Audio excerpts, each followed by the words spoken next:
Imagine you leave your phone on the counter for 10 minutes to take your dog for a walk. You're just looking for a momentary break from the constant notifications. But when you step back inside, the screen is full. You have hundreds of missed calls from numbers you don't recognize. You open the voicemails and hear a barrage of voices screaming that you are a traitor, an animal, and a target. They aren't just insults, they are specific, vivid promises of violence. This was the reality for Miles Taylor. He had spent years at the highest levels of the American security apparatus, eventually serving as the chief of staff for the Department of Homeland Security. In a healthy democracy, criticizing the powerful is a basic right.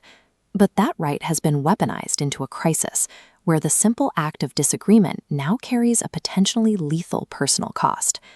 Taylor first came to Washington after 9/11 as a high school page. He watched the government function from a small desk in the back of the House chamber, a period where members of both parties frequently worked together on national security. Fast forward to January 6, 2021, and that era of unified purpose had completely evaporated.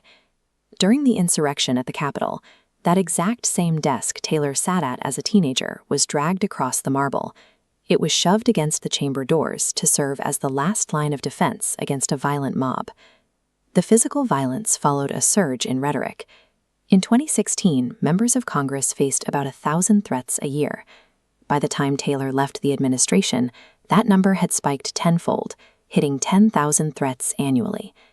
The barricaded doors on January 6th were a visible symptom of a broader systemic shift.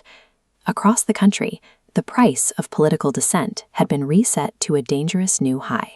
Taylor's dissent began when he witnessed reckless executive misconduct firsthand from inside the rooms where the most sensitive national security decisions are made.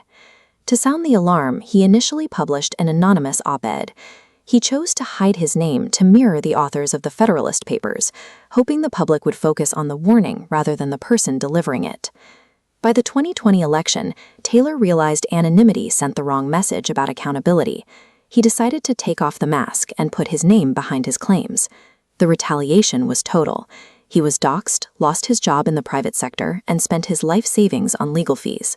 On election night, he was forced to hide his family in an armed safe house.